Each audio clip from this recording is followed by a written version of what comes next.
चार प्रकार की होती हैं। तो जिसमें आपका पहला होता है मुख्य क्वांटम संख्या, दूसरा होता है आपका द्विगंशी क्वांटम संख्या, तीसरी होती है आपकी चुंबकीय क्वांटम संख्या और चौथा होता है आपका चक्रण क्वांटम नंबर। चक्रण क्वांटम नंबर जिसको हम कहते हैं स्पिन क्वांटम संख्या। ठीक है, अब देखिए आगे हम बढ़ते हैं। जैसे इसको समझने के लिए एक दूसरा भी माध्यम हो सकता है। जैसे किसी व्यक्ति की पहचान अगर हमको करनी है तो किसी व्यक्ति की पहचान करने के लिए हम क्या करते हैं, पहले उसके हम राज्य को जानते हैं, वह व्यक्ति किस राज्य का है। मतलब ये बातें होती है मुख्य क्वांटम संख्या से संबंधित, वो किस राज्य का है। ठीक है, इसके बाद दूसरा होता है द्विगंशी क्वांटम संख्या। तो जो द्विगंशी क्वांटम संख्या होती है वह उसके जिले को बताती है। द्विगंशी क्वांटम संख्या समझिए उस व्यक्ति के जिले की बता रही है। तीसरी होती है चुंबकीय क्वांटम संख्या। चुंबकीय क्वांटम संख्या जो होती है वह उस व्यक्ति के गांव की बताती है, गांव उसका व्यक्त करता है। और तीसरा होता है उसका, ठीक है, तीसरा करें लास्ट जो होता है, चौथा जो है वो आपका है चक्रण क्वांटम संख्या। चक्रण क्वांटम संख्या उसके घर को व्यक्त करता है। अर्थात चार प्रकार की जो क्वांटम संख्याएं हैं एक व्यक्ति के माध्यम से, जैसे ये एक व्यक्ति है कोई, इस माध्यम से पहले हम उसके राज्य की बात करते हैं, फिर उसके हम जिले की बात करते हैं, जिले के बाद हम क्या करते हैं उसके गांव की बात करते हैं, गांव के बाद उसके बाद हम जो है उसके घर की बात करते हैं। ये चारों चीजें जो होती है इसमें हम देख सकते हैं। ठीक है, तो चारों क्वांटम संख्याओं का नाम लिख रहे हैं। पहला हो गया हमारा मुख्य क्वांटम, ठीक है, मुख्य क्वांटम संख्या। ठीक है, इसको कहते हैं principal quantum number. Principal quantum number, ठीक है, आपका कौन सा पहला हो गया प्रिंसिपल क्वांटम नंबर, या जिसको कहते हैं मुख्य क्वांटम संख्या। ठीक है, और इसके बाद फिर दूसरा आपका है द्विगंशी क्वांटम संख्या। दूसरा आपका कौन सा है द्विगंशी क्वांटम संख्या, इसको कहते हैं एजीमुथल क्वांटम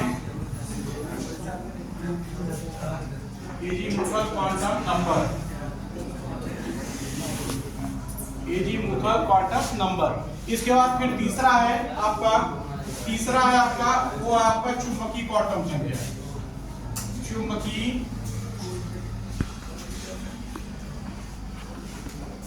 चुंबकीय क्वांटम संख्या, इसको कहते हैं, आप कह सकते हैं चुंबकीय क्वांटम संख्या को आप कह सकते हैं मैग्नेटिक क्वांटम नंबर। इसको अंग्रेजी में कहते हैं magnetic quantum number. Magnetic quantum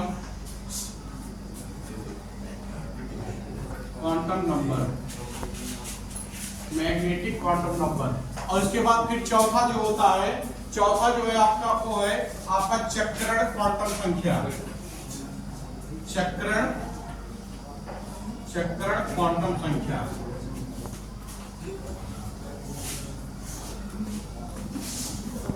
चक्रण क्वांटम संख्या, इसको कहते हैं हम स्पिन, ठीक है, क्वांटम नंबर।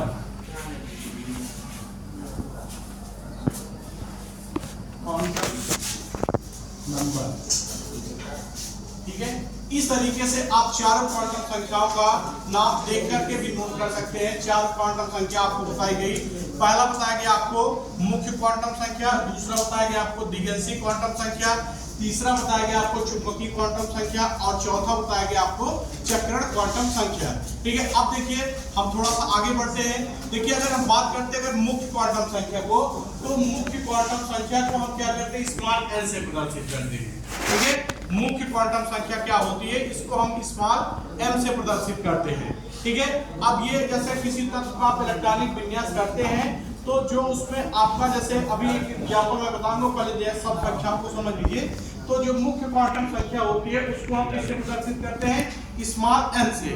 ठीक है, स्मॉल एन के बाद दूसरी होती है हमारी द्विगंशी क्वांटम संख्या। जो द्विगंशी क्वांटम संख्या होती है, द्विगंशी क्वांटम संख्या को हम स्मॉल एल से प्रदर्शित करते हैं।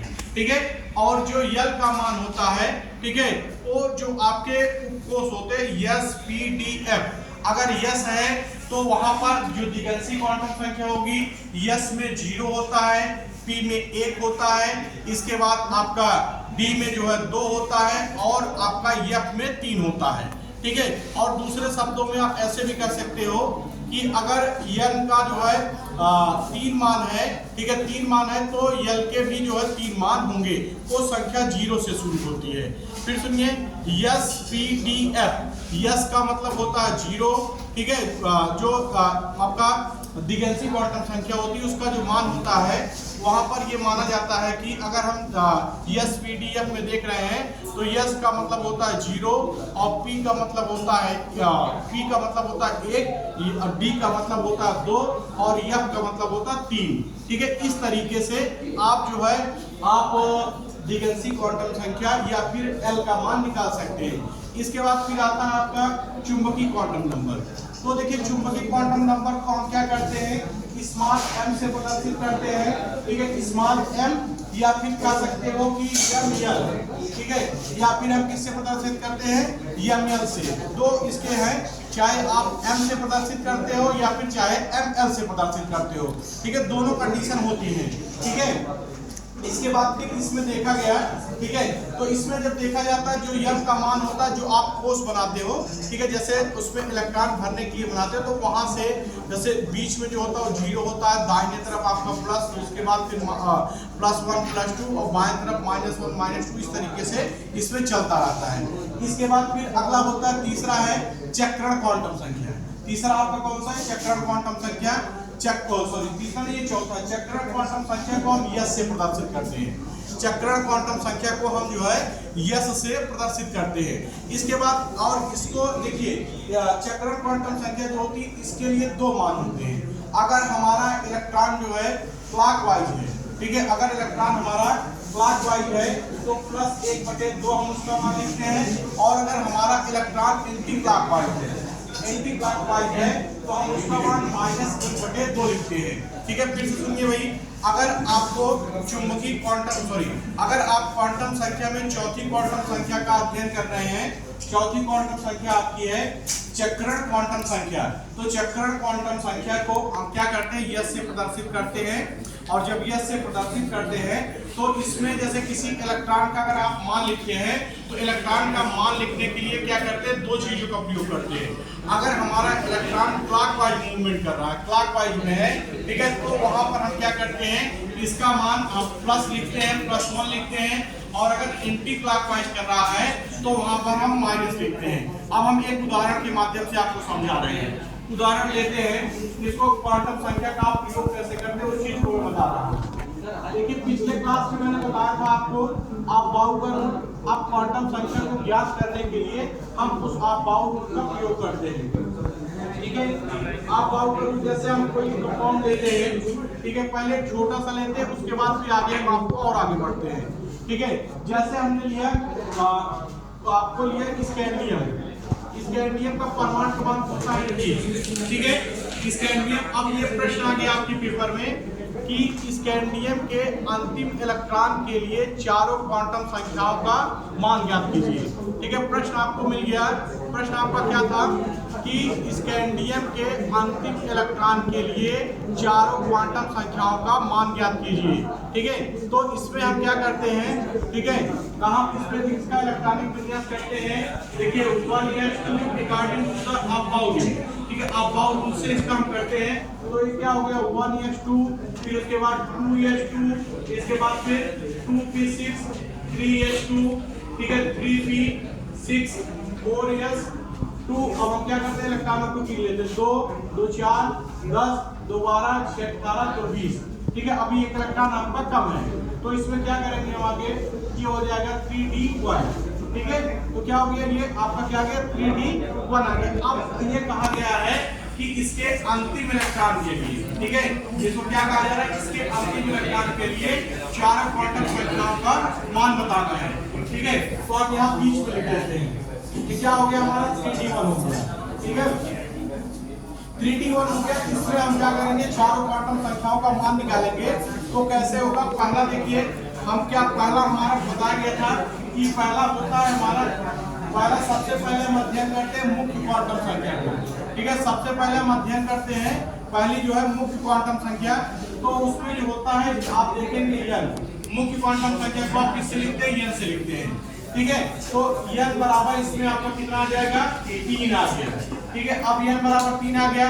ये जो सामने की तरफ लिखा गया जो इसके क्या करते हैं, इसके आवर्त को बता रहा है, जो इसके आवर्त को बताता है, आवर्त को व्यक्त करता है कि इस आवर्त में ये तत्व पाए जाएंगे।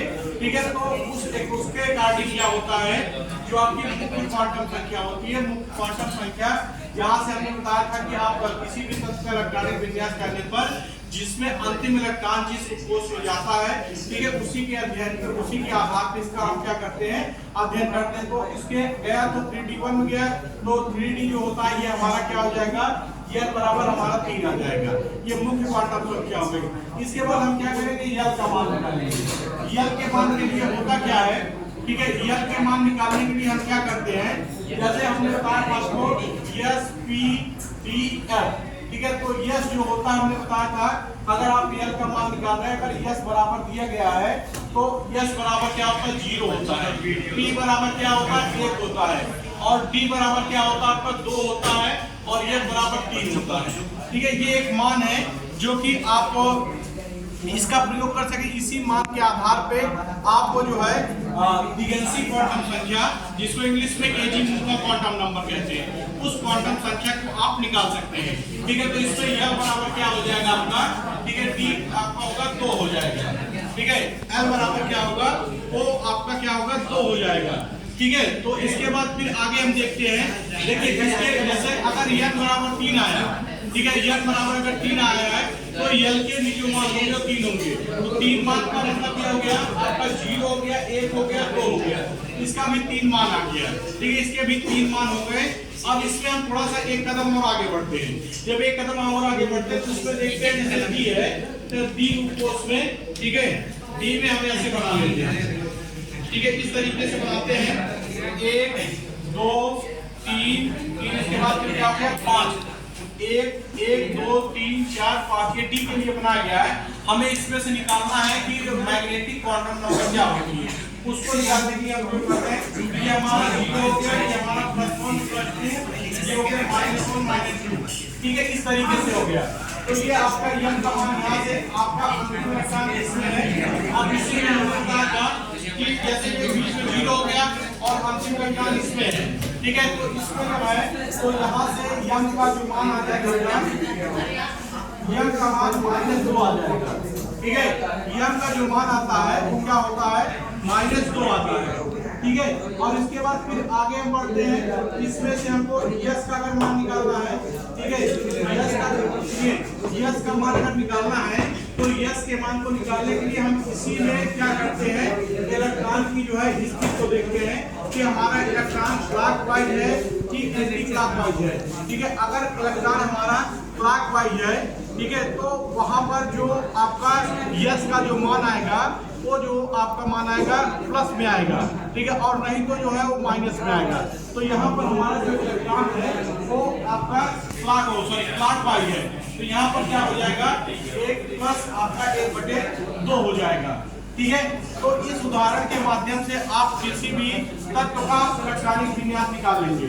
इसका आप जो है इसको नोट भी कर सकते हैं, या इसका स्क्रीनशॉट ले लीजिए, या फिर आप देख के वीडियो को आगे पीछे करके भी कर सकते हैं। इसके बाद दूसरा उदाहरण मैं बता रहा हूँ। ठीक है, एक बार देख लीजिए कैसे बताया गया। स्कैंडियम का जो है हमने क्या किया, इलेक्ट्रॉनिक विन्यास किया। इलेक्ट्रॉनिक विन्यास करने के बाद इसका अंतिम इलेक्ट्रॉन 3d में गया, 3d1 में गया। तो उसमें हम क्या किए, जो चारों क्वांटम संख्याएं थी, उन चारों क्वांटम संख्याओं का हम जो है मान निकालते हैं। ठीक है, जब मान निकालते हैं पहला हमारा क्या होता है, मुख्य क्वांटम संख्या। तो मुख्य क्वांटम संख्या n बराबर हमारा क्या है, 3 आ जाता है। तो जब n बराबर 3 आता है तो जो आपका दिगंसी क्वांटम संख्या होती है उसके भी जो होते हैं 3 मान होते हैं। ठीक है, तो उसका मान निकालने के लिए हम क्या करते हैं, इसके उपकोष को देखते हैं। उपकोष को देखते हैं, अगर s बराबर 0 s है तो 0 होता है, p है तो 1 होता है, t है तो 2 होता है, अगर f है तो 3 होता है। ठीक है, इसके बाद इसमें क्या था, d था। ठीक है, d होने के कारण जो है यहाँ पर 2 प्रयोग किया गया। ठीक है। इसके बाद फिर यम है, तो यम के आधार पर इसका मान यहाँ से देखा गया, आपने इसको बनाया था, तो यहाँ पर अंतिम इलेक्ट्रॉन आपका डी में जो था, डी में एक अंतिम इलेक्ट्रॉन था, तो ये एक इलेक्ट्रॉन होने के कारण ये क्या हो गया, -2 आ गया। ठीक है, -2 हो गया। इसके बाद फिर हम आगे क्या करते हैं, फिर निकालते हैं यस का मान, जिसको हम कहते हैं चक्रण क्वांटम संख्या। तो जो चक्रण क्वांटम संख्या होती है, हमने बताया था उसमें जो इलेक्ट्रॉन होते हैं अगर क्लॉकवाइज मूवमेंट कर रहे हैं तो आपका क्या होगा, ठीक है, प्लस है 1/2 होगा, एंटी क्लॉकवाइज कर रहा है तो -1/2 होगा। तो यहाँ पर क्या है आपका, ये क्लॉकवाइज है, क्लॉकवाइज होने के कारण इसका यह मान 1/2 आ गया। ठीक है, इसके बाद हम आप दूसरा उदाहरण बता रहे हैं, एक दूसरा उदाहरण बता रहे हैं, उसके माध्यम से भी आप समझ सकते हैं। ठीक है, दूसरा उदाहरण हम लेते हैं, जैसे मान लीजिए हम ले रहे हैं, ठीक है, इसका ले रहे हैं, आपका उदाहरण है आयरन। ठीक है, आयरन जो होता है, ठीक है, जैसे ये भी हो गया, ठीक है, ये 26 हो गया, इसका परमाणु क्रमांक आयरन का 26 होता है। और इसका हम क्या कर रहे हैं, इलेक्ट्रॉनिक विन्यास कर रहे हैं। ठीक है, आयरन का जब आप इलेक्ट्रॉनिक विन्यास करते हो, ये होता है बेटा 1s2 2s2 2p6 3s2 3p6 4s2, ठीक है, इसके बाद 4s2 के बाद 3d। अब आपका कितना बचा हुआ है, लीजिए 2 2 4 10 10 2 12 6 18 2 20 20 6 26। अब आपको ये पता चल गया कि आपका अंतिम इलेक्ट्रॉन किसमें गया, 3d6 में गया। ठीक है, देखिए इसको ध्यान से जब आप देखेंगे, समझने का प्रयास करेंगे तो आपको समझ में आ जाएगा। ठीक है, तो जैसे आप प्रयास जैसे जैसे आप करेंगे, वीडियो को आगे पीछे करके देखेंगे तो चीज आपको समझ में आती रहेगी। ठीक है, थोड़ा सा आज जो है मौसम गर्म, उसका गर्मी ज्यादा हो रही है ना। ठीक है, तो इसमें देखेंगे, आयरन वाले में देखेंगे, आयरन का जो आप इलेक्ट्रॉनिक विन्यास करते हैं तो अंतिम इलेक्ट्रॉन जो है 3d6 में जाता है। जब 3d6 में गया तो इसमें इसके लिए आप क्या करेंगे, चारों क्वांटम संख्याओं का मान निकालते हैं। तो इसमें जो होता है हमारा मुख्य क्वांटम संख्या की अगर बात करते हैं, तो जो हमारी मुख्य क्वांटम संख्या होती है n बराबर क्या लेगा, इसमें 3 आ जाता है। ठीक है, n बराबर क्या आता है, 3 आ जाता है। और इसमें दूसरा है आपका डीएनसी क्वांटम संख्या। डीएनसी क्वांटम संख्या निकालने के लिए आप क्या करते हैं, इसके उपकोष को देखते हैं। ठीक है, इसका जो उपकोष होता है, ठीक है, ये उपकोष डी है तो इसका मान 2 आ जाएगा। ठीक है, 2 आ गया। इसके बाद फिर इसमें हम क्या करते हैं, यम का मान निकालते हैं। ठीक है, यम का मान निकालने के लिए हम क्या करते हैं, ठीक है, यम का मान जब हम निकालते हैं कि हमारा 0 हो गया, आपका +1 हो गया, +2 हो गया, -1 -2, 1 electron 2 electron 3 electron 4 electron 5 electron 6 electron. ठीक है, यम का जो मान आ गया 6 इलेक्ट्रॉन पे आते हैं। ठीक है, 6 इलेक्ट्रॉन पर, ठीक है, जो 6 इलेक्ट्रॉन होता है यहाँ से यम का मान निकलेगा -2 और यस का मान निकालते हैं तो हमारा अंतिम इलेक्ट्रॉन यहाँ पर एंटी क्लॉकवाइज है, एंटी क्लॉकवाइज होने के कारण -2 आ जाएगा। इस तरीके से आप क्वांटम संख्या को समझ सकते हैं। शेष उदाहरण अगले वीडियो में आपको मिलेगा। धन्यवाद।